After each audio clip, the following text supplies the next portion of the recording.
Welcome to the final week of core growth. Come on, high five somebody, fist bump somebody, and tell them, hey, you did it, you made it, way to go. We have been talking about over these past 4 weeks our 4 core values and the 8 core practices that help us to grow and mature in our relationship with Jesus. We've been talking about how the goal of core growth is not perfection. The goal of core growth is simply this: growth. Again, think progress, not perfection.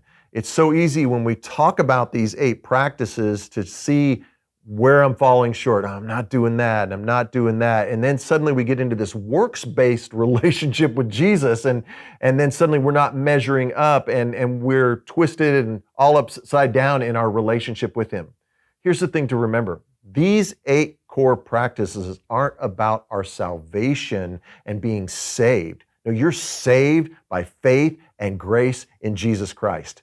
Now, these 8 core practices are simply a way to help us to become more like the greatest person who ever lived, Jesus Christ. So these 4 core values and these 8 core practices, they are all based on Scripture. Matthew 22, 37 through 39. It's known as the Great Commandment. We've been talking about this each week. Jesus says this: here's what you got to do. I want you to love God with all your heart, all your soul, and all your mind. And then there's one more thing I want you to do. And it's equally important. That's to love your neighbor as yourself. This is where we get our 4 core values: hope for the heart, healing for the soul, peace of mind, and what we're going to talk about today, purpose in the world.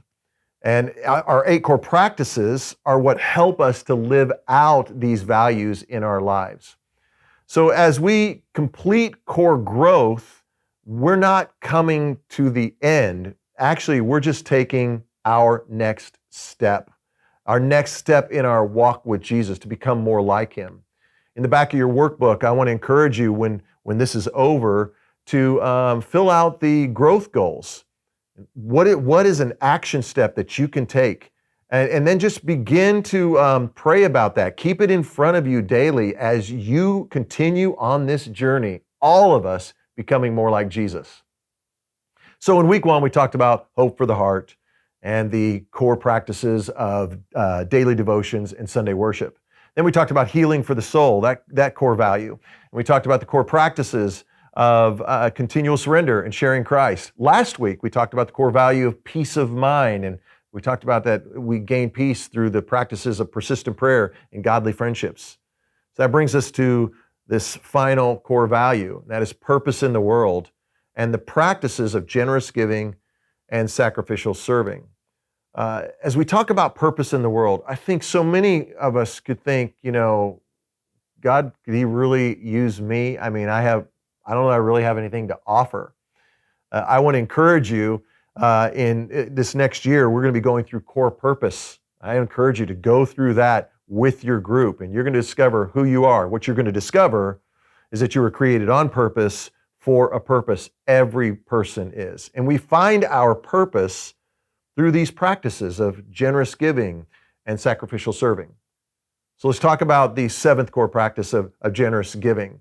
I love this story in Scripture where Jesus is at the temple with His disciples and He's watching the offering. I mean, that makes me a little nervous, doesn't it? I'm like, God sees what we give, but really, honestly, man, if you're giving generously, that should make you smile. Like, God sees me when I give. And so He's watching the rich give, and He's watching this poor widow. And in Mark's gospel, in chapter 12, verse 43, so Jesus calls His disciples together, and He says, I tell you the truth, this poor widow, she's given more than all the others that are making contributions here today, like all of them. And I think they got to be kind of confused because He says, for they gave a tiny part of their surplus, but she, as poor as she is, has given everything. She's given everything that she has to live on. Like, that is crazy to think that she did that. I mean, the rich, they were tipping God. She was trusting God. That's the question. Am I just tipping God, or am I really trusting God? Because we want to give in such a way that it shows, man, I have my full and complete trust in the Lord. And what we talk about is we see this practice in church history and throughout Scripture of giving 10%. And we want to encourage you again that if you're not there yet, we encourage you to pick a percentage and then work towards that 10%. Work towards fully trusting God. So the 8th core practice is sacrificial serving. In Acts 10:38, it says this: Jesus went about doing good. He was healing all of those who were oppressed by the devil, for God was with him. These are the stories we're drawn to.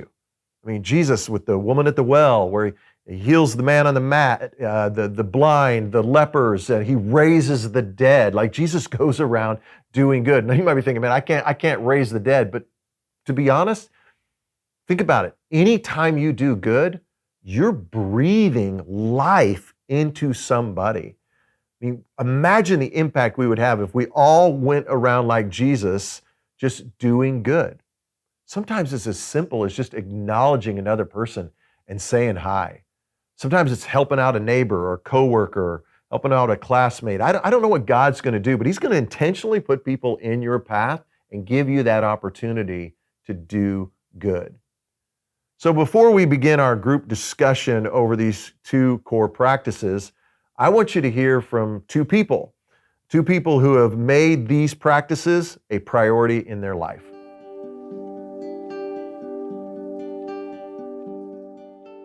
This is Colby and Mia and Bianca, and what they're going to be talking about today is generous giving and sacrificial serving. So let's start, Colby and Mia, with generous giving. You guys are getting married here in a couple of weeks, and you're already committed to giving 10%. That's pretty unheard of. Colby, let's start with you. Why have you taken this plunge into tithing? Why have you started that so early in your relationship? Yeah, well, I guess for us, it was more so of like a shot in the dark. Like we just kind of took a shot at it, just jump into it and kind of see where it took us. Wait, hang on. So you didn't, because sometimes we say pick a percentage and work towards it. You just said, I'm going to start at 10%. That's... Well, so for me, I don't get paid every Friday. I'm a handyman. I get my own jobs. So sometimes there's weeks where I make this much. Sometimes there's weeks where I make this much. Yep. So I did just choose a number. Okay. And there's times where there's weeks where it's way more than 10%, and there's weeks where it's way less. Oh, okay. So. And so now that you're continuing on, you jumped in. What's it been like? Man, it really has grown our faith, I feel like, because beforehand we were so stressed about money, like when we would start, getting low or anything like that. And now it's like there's zero stress. Like we don't worry at all. And that's one area that we've seen where God has shown up, is it has grown our faith dramatically. So what I find with couples is it's easier for one than it is for the other. Mia, is it easy or difficult for you when it comes to giving as a mom, because you got a little girl, Paisley? I want to say it's harder for me to give. It's harder for me to tithe regularly. But I've seen, as Colby said, it has grown my faith in ways I never would have thought it would. There's a story, I remember we were on a back deck and we literally had maybe $50 to our name. We had to get diapers, we had to get groceries. Both of our tanks needed gas. Would you believe that? And Colby said, have faith, let's tithe. And I said, are you sure? And I remember crying, like, are you sure? In the Bible it says to be wise. Like, come on, are we being wise? And he's like, we need to tithe. And we did. And within, I feel like the next hour, we had 3 jobs on a contract. And I was like, that is God. Yes, that's exactly how God works. That's amazing. And I love that you guys are starting out that way in your marriage. All right, Bianca, let's talk about sacrificial serving. What's crazy is I think was it this year you got baptized? Yes, sir. Yeah, you got baptized this year, and then you jumped into a mission trip. You went to Guatemala, and then now you're getting onto a serving team, working in kids.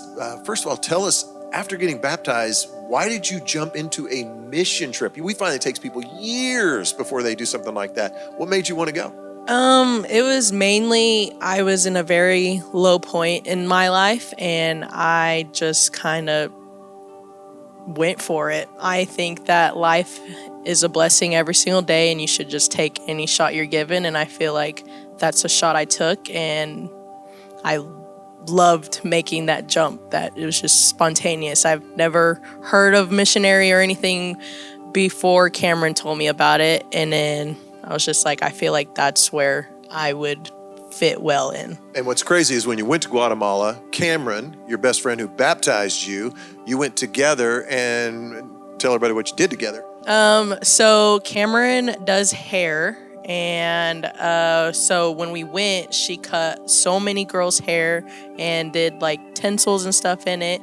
And for the first time, I didn't know how to cut hair at all. I cut maybe 15, 20 boys' hair, just went straight into it, and I did an amazing job. For Really? the first time, Oh yeah. man, that's incredible. And now you're stepping into kids, man.